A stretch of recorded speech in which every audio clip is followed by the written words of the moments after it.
Dear participant, welcome to EPG Pathshala. I am Palab Pradhan, working as Scientist B Library Science at Information and Library Network Center, Gandhinagar.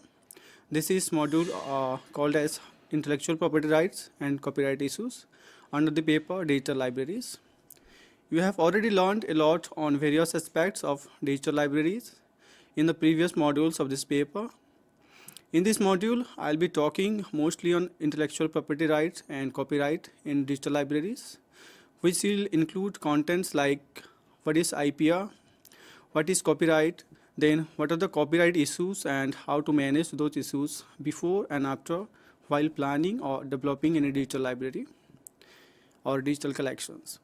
At the end of this module, I'll be touching upon the Indian Copyright Act and the different international copyright treaties and their status in brief. As we know about the fact that the information and communication technology has changed the way we used to transit, access and retrieve information from resources available in libraries. Earlier, physical books were available in libraries, which were considered as the basic sources of information, but today libraries are more focused on building digital collections of electronic resources and digital materials, which are called as digital libraries. According to NISO 2007 framework, the digital collections consist of digital objects that are selected and organized to facilitate their access and uses. And good digital collections include metadata used to describe and manage them, including copyright clear.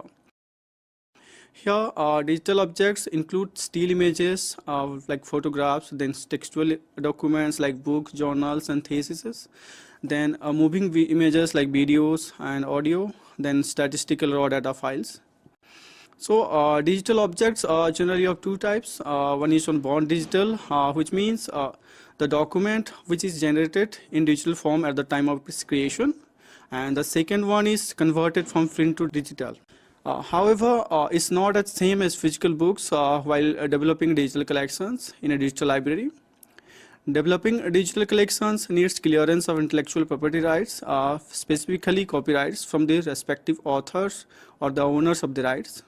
So, in the entire process of planning or developing a digital library or its collection, it is very necessary to obtain copyright clearance for each and every document being digitized or collected, without which developing digital collections or digital library cannot be achieved. So before going into details on intellectual property rights, first we should know about what is intellectual property rights. Then according to World Intellectual Property Organization, that's called WIPO, intellectual property refers to creation of the minds, such as invention, literary or artistic works, and symbols, names, images, and designs used in commerce. Then, what is intellectual property rights? It refers to the protection of creation of the minds, which are both a moral or any commercial value. IPR typically grants the author of an intellectual creation exclusive rights for exploiting and benefiting from their creation. So, intellectual property rights are in different form. Some of them are outlined as you can see your computer screen. So first is trademarks, including service mark. Trademark is a sign that individualizes the goods or services of a given enterprise and distinguishes them from those of competitors. Under the IPR protection law, a trademark must be distinctive in nature, not deceptive or illegal or immoral than geographical indication. It is basically a notice stating that a given product originates in a given geographical area that indicates the geographical area. Industrial designs. It is the aesthetics and ergonomics of a product. It consists of three-dimensional elements such as the creation of the product shape, then two-dimensional ones such as graphics, its patterns and its colors. Then patent. Patent is an exclusive right granted by law to an inventor or assignee to prevent others from commercially benefiting from his or her patented invention without permission for a limited period of time in exchange for detailed public disclosure of patented invention. Then a layout design of integrated circuits. It refers to a product in its final form or intermediate form in which the elements, or at least one of which an active element, and whereby the interconnections are integrally formed in an and or a piece of materials which is intended to perform an electronic functions. Undisclosed information including trade secret. Trade secret basically means that any information of commercially value concerning products or sales operation which is not generally known, the owner of trade secret must take reasonable measures to maintain its confidentiality and secrecy. Then control of anti-competitive practices in contractual licenses. Then the last one is the related rights. It means that related rights or the neighboring rights, so it's called, the rights that in certain aspect resemble copyrights. The purpose of related rights is to protect the legal interest of certain individuals, namely performers, producers, or any broadcasters, and to help them deliver their message to the public. Based on their specific nature, intellectual property is often divided into two categories. Firstly, industrial property, which includes patent, such as invention, then trademark, that we already told. Then the other one is the copyright, which includes literary and artistic works, such as novels, poems and plays, films, musical works, and so on. Then what is copyright? The copyright is a right given by the law to the creators of any literary, dramatic, musical, or any artistic work and producers of cinematograph, films, and sound recordings. Copyrights includes a broad range of rights. The first and foremost is the reproduction right. It is the right to make copies. For the purpose of the reproduction right, a copy of a work in any form in which the work is fixed and from which it can be perceived, reproduced, or communicated, either directly or with the aid of a machine. Then the right to create adaptations or derivative works. A derivative work is a work that is based on a copyrighted work but contains new materials that is original in the copyright sense. For example, you can say that Windows 2000 is a derivative work based on Windows 98. And then the right to distribute copies of the work to the public. The distribution right is limited by the first sale doctrine, which provides that the owner of a particular copy of a copyrighted work may sell or transfer that copy. It means that the copyright owner, after the first sale of a copy, cannot control the subsequent disposition of the copy. Anybody can publish it and sell it. The right to perform the work publicly. It means to perform a work means to recite, render, play, or dance, or act it with or without the aid of a machine. For example, we can say that performance in a musical live concert or playing of a CD on which the any video songs, compositions, audio files is recorded. Then the right to display the work publicly. It means to perform or display it anyway that is open to the public, or anyway that a substantial number of persons outside of a normal circle of a family and its social acquaintances is gathered. Making a work available to be received or viewed by the public over an electronic network is a public performance or the display of the work. However, the copyright law distinguishes between ownership of a copy of a work and the ownership of the copyrights. Both are the different things. In context of a library that acquires a book doesn't thereby automatically acquire the right to reproduce it. It can just have it in their library. It just own only the physical copy and not just the copyright rights associated with that physical book. So it is very important to manage the copyright issues to have a digital collections. So we'll discuss now the how to manage copyright issues in digital library. So as I said, it is very important for the library professionals to understand and adhere to copyright issues involved in developing digital collections. Any document which is added as a part of digital collections and access is provided for wider use over the internet has to have copyright clear, or one has to ensure that it doesn't violate any copyrights of the author or the owner of the rights. So what are the specific issues or ways we can manage the copyrights related issues? So we'll discuss it subsequently. The first and foremost is the fair use. If any resources to be added, then that have provision stating that it is being used for non-commercial activities such as research, private or individual study, academic purpose, writing reviews and criticism. That document should not be used for any commercial benefits. That should be solely used for any personal work, research like that. Then documents in public domain. The documents available in the public domains as a policy for wider use, one can safely add these to their digital collections because that is already available in public domain, so that can be added to their digital library collections. Then written agreements and permissions. In this matter, one has to seek the written agreement with certain clear permissions, their terms and conditions from the authors or any publishers or the specified copyright holders for adding that document to their digital library collections. Then licensed resources. There are certain documents where copyright holders have clearly stated what can be done and what cannot with such documents.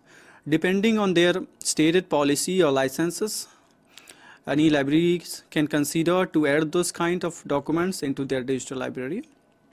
Then Creative Commons. Presently, with the help of available digital technologies, a number of documents are generated in electronic format on a day-to-day, time-to-time basis. Those are generated by individuals, institutions, then associations, many funding agencies, government departments, and many more.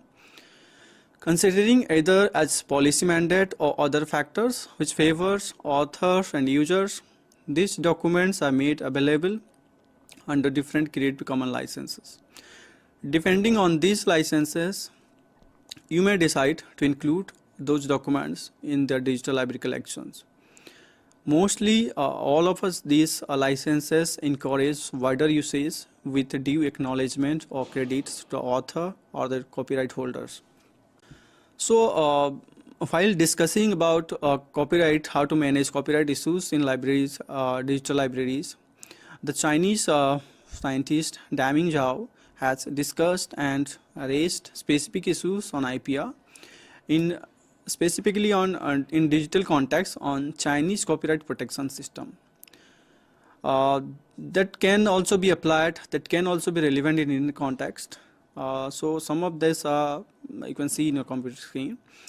That is digitization to be considered as similar to reproduction, for example using a Xerox machine.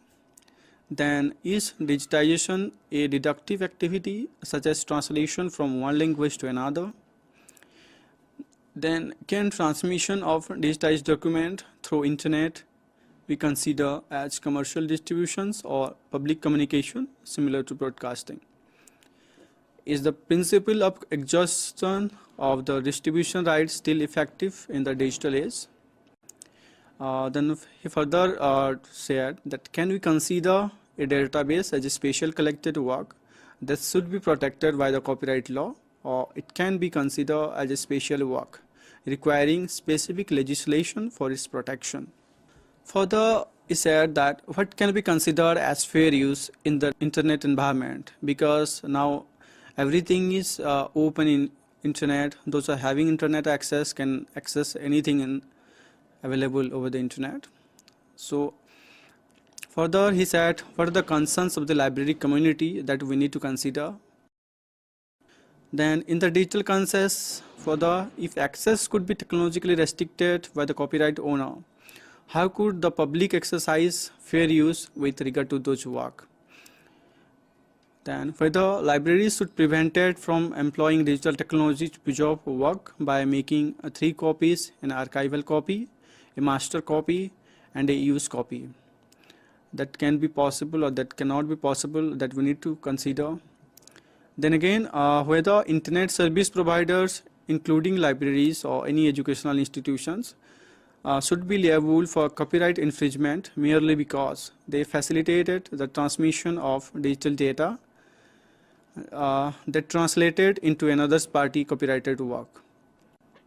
Apart from all these mentioned issues, there are few other such instances or issues where libraries are having difficulties in context of copyright, so that is subsequently be described.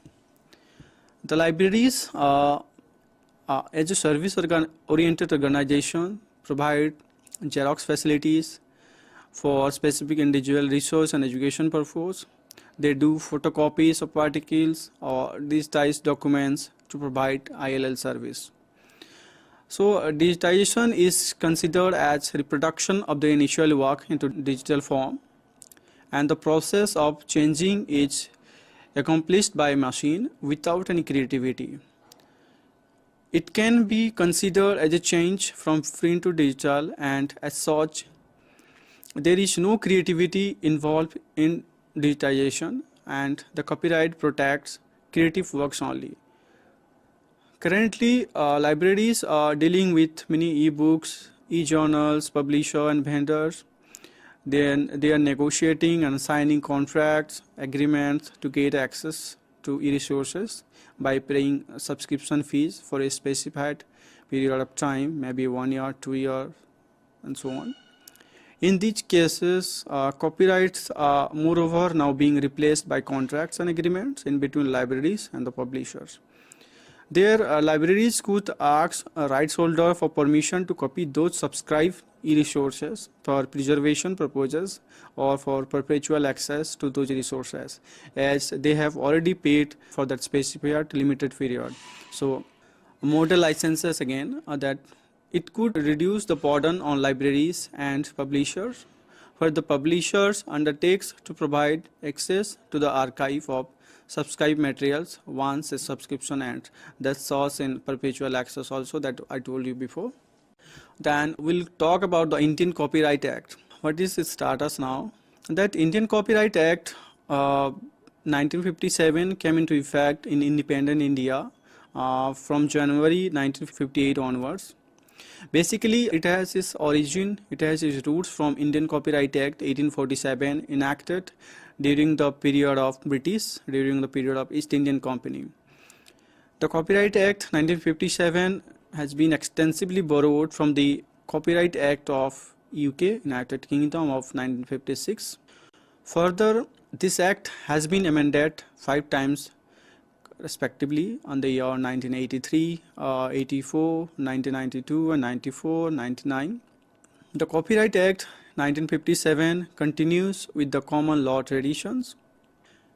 The 1999 amendments have the Indian Copyright Act fully compatible with the international trade related aspect of intellectual property rights, so that is called as TRIPS copyright agreement.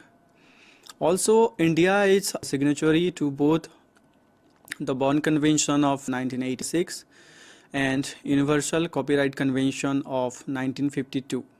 To look after the copyright issues and its proper implementation, the MHRD, Government of India, has constituted a Copyright Enforcement Advisory Council. Now we'll talk about the international copyright treaties and their status. There have been a lot of international treaties over the years around the world that have been signed by a number of countries. And the World Intellectual Property Organization, WIPO, which is special agency of under the umbrella of United Nations, each responsible for all these treaties, making it success and administering. So far, WIPO has administered 23 international treaties that cover the various aspects of intellectual property protection. And currently, WIPO have 188 signatory member states all over the world. Here again, I'll talk about a few of the important international conventions and treaties related to copyright protection. The first and foremost one is the Bonn Convention. Berne Convention for the Protection of Literary and Artistic Works, that is broadly and popularly known as Berne Convention, is an international agreement governing copyright, which was first accepted in Bern, Switzerland in 1886. As of May 2016, there are 171 states that are parties to the Berne Convention, which includes 170 UN member states plus the Holy See country. Berne Convention's agreement assists the nationals of its member states with international protection for such works as novels, poems, plays, songs, musicals, then paintings and architectural work. Then Universal Copyright Convention, that is the UCC, which is adopted in Geneva, Switzerland in the year 1952. It was developed by United Nations Educational, Scientific and Cultural Organization (UNESCO) as an alternative to the Berne Convention for those states which disagreed with aspect of the Berne Convention, but still wish to participate in some form of multilateral copyright protection. These states included developing countries as well as the United States and most of Latin America.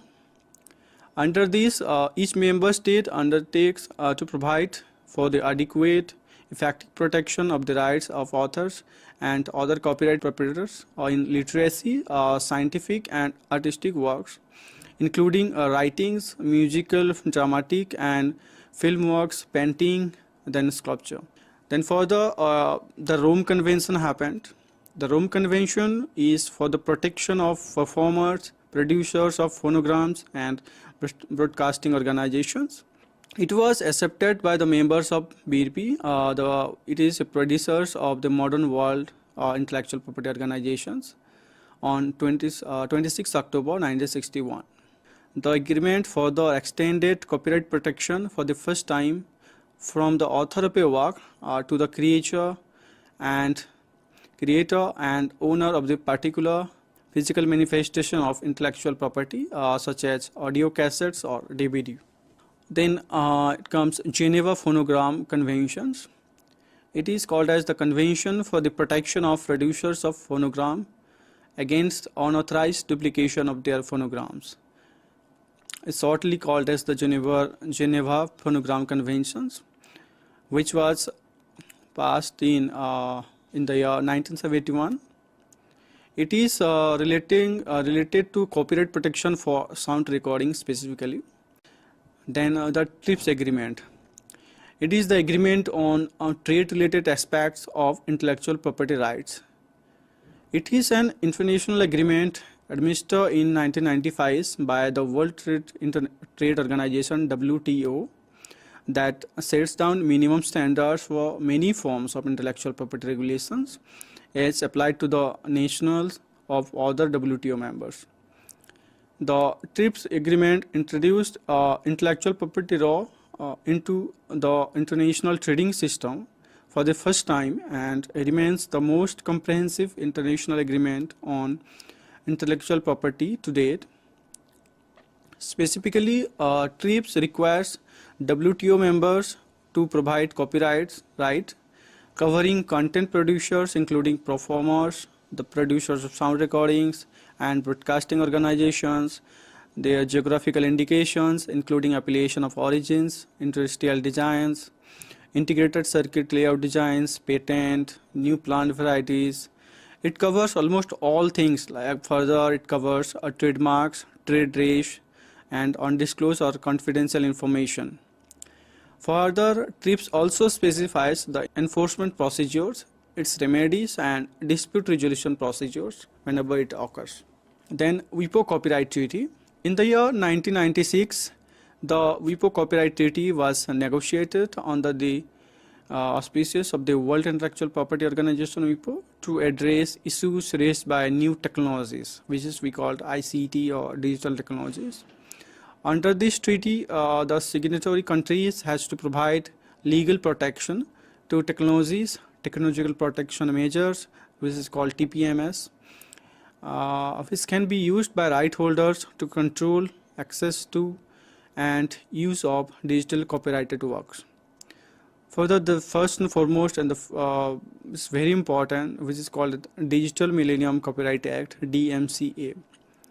The DMCA Act is a United States copyright law that was passed on October 12, 1998. It criminalizes production and dissemination of technology, devices, or services intended to circumvent measures, which is commonly known as digital rights management or DRM, that control access to copyrighted works. It also criminalizes the act of circumventing in access control, whether or not there is an actual infringement of copyright itself. In addition to that, the DMCA heightens the penalties for copyright infringement on the internet also. The DMCA amended Title number 17 of the US Code to extend the reach of copyright while limiting the liability of the providers of online services for copyright infringement by its user. Here, to conclude, I would say that digital materials which consist the digital library collections covered by some copyright, maybe by an author, publisher, or anyone else.